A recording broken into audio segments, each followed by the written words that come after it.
Hello students, welcome back to my channel. In today's session, we will be learning array counting or histogramming. So what is this array counting or histogramming? Let us go ahead and see the definition. So first, let us see what is a histogram. A histogram is a graphical representation that classifies a set of data points into ranges defined by the users. Okay, now what is this? This is nothing but a user would have given you data point. A simple example, if I have to take, during your internals time, usually your teacher will come up with the percentage of your attendance. So if at all I have to draw or represent it in a graphical form, I will have the student 1, student 2, student 3, etc.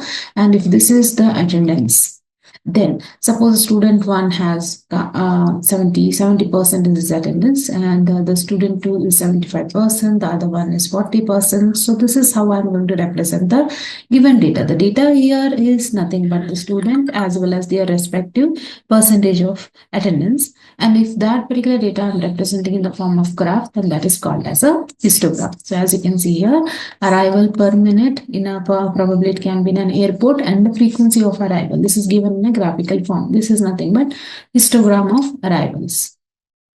All right. So the histogram, which resembles a bar graph in appearance, consolidate the data series. So instead of having that entire data in Excel format, just when I look at this graph itself, I can understand the data. So that is nothing but appearance consolidates the data series. Okay.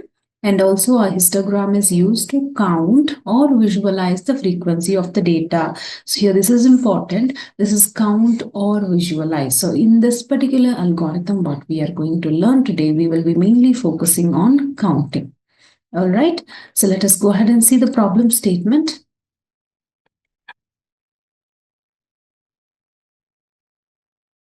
So the problem statement says that given a set of n students, examination marks in the range of 0 to 100, find out the frequency count of the number of students that obtained each possible mark.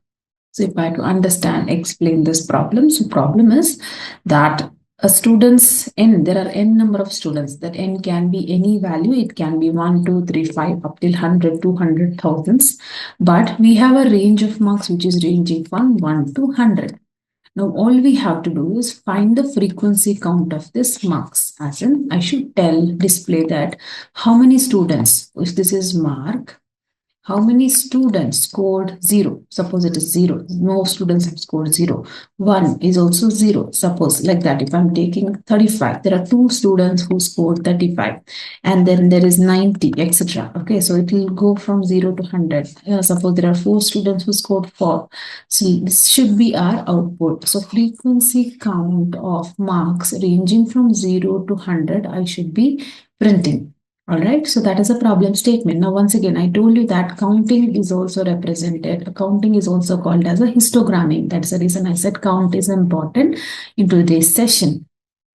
So what we are doing, we are taking a range from 0 to 100, and then we will see that how many students have scored that particular marks, and then we will display the count of it. That is what we are going to do.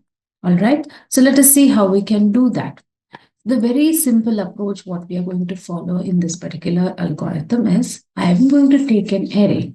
All right. So I will take an array, and then I am going to keep the size of this array as 0, 1, 2, etc. up till 100. This is what is going to happen. So this subscript, whatever we have, that is 0, 1, 2, is nothing but it also represents marks. All right, so this is a 0 mark, this is a 1 mark, 2 marks. So instead of keeping 100 counters, what we are going to do is we are going to keep an array with 100 data fields. And now, as and when I read the mark, for example, I'm asking user to enter the mark. Suppose they entered 43. 43, then that time what I'm going to do, this 43, I'm going to call for this particular array, and 43rd element of this array, I'm going to increment it by 1, which indicates that the subscript 43, which also represent, like I told you, represents the marks, is has one student has got this mark. Suppose the next is 23. Once again, 23, I'm going to increase it to 1. Once again, if another student is also getting 43, next I'm going to increment it by 1 more. All right. So until the user is giving inside the loop, until the user is going on giving the marks entry, I will continue this where I will, whatever the marks is going to be entered, that particular subscript and value I'm going to increase. Okay, so at the end, what is going to happen? I am going to get the array which has those respective values increased, which is nothing but the count I'm getting for that respective marks. All right, I hope this is clear. Now let us quickly see the algorithm.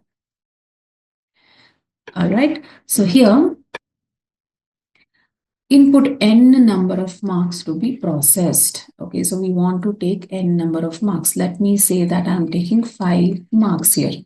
Okay, so initialize counting and counting array element a to 0. So I'm once again, like I told you, I am going to take all the array.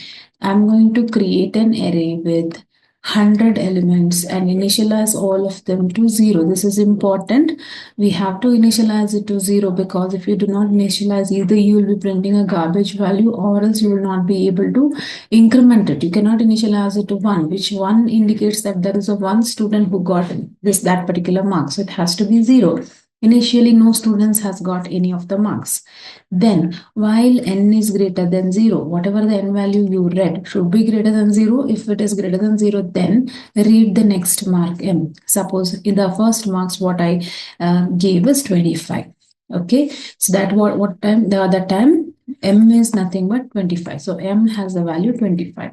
Increase the count by 1 in location m in counting array. So I'm going to say, so a is the name of the array. A of m, when I say it is going to be a of 25. Remember, m is the marks, but still I'm going to access that particular subscript. Suppose this was 25, then this is going to get the value 1 because I'm saying a of m is equal to a of n plus 1. So a of m was initially 0. 0 is equal to 0 plus 1 is nothing but I'm incrementing the value for 25. All right. And then this I'm going to continue iterating. Okay. So now next n value, I'm going to read the next value. Next value is going to be, suppose I'm saying that it is 45. So 45th that is a of 45 is going to be incremented. Suppose once again I'm entering 25. So once again a of 25 is going to be a of 25 is equals to a of 25 plus 1. So a of 25 has a value 1. So it is going to be 1 plus 1, which is nothing but 2. So 25 is going to get the value 2. Similarly, if I'm entering 99, so 99th value is going to get incremented to 1, etc. until we complete all the n value, until we exhaust all the n values. This while loop is going to continue. Okay, the main logic here is that whatever is the mark, that is going to be our subscript, and that particular value of that array is going to get incremented, which is nothing but we are counting the value. So once this is done, output frequency count distribution for histogramming. So what we can do is we can display this particular array, where we can just say that we can use a for loop, and I can say I is equal to 0, I is less than, we cannot say n, this has to be 100, and I is less than or equal to 100, and then I plus plus, and then you can simply display printf a of I. So that time it is going to give you the count of each of the marks. So wherever there is 0, which means that particular value is not been that particular marks is not scored by any of the students, and if it is you are getting a count other than 0, which means that particular score has been scored by the student. You can also simply print the value of I along with that, so which means that you can just say 0 is, then you can print the array of I. This will give, if you are printing I as well as array of I in this format, what happens is I will tell you the marks, as in 0th mark, how many students have scored. If you say first mark, then it will print array of 1. So if suppose 1 mark has been scored by one student, it will show like this.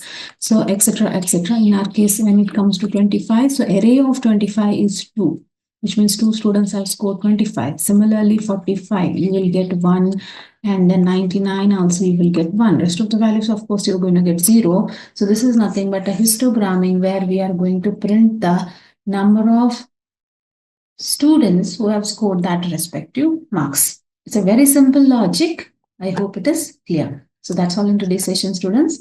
Thank you for watching.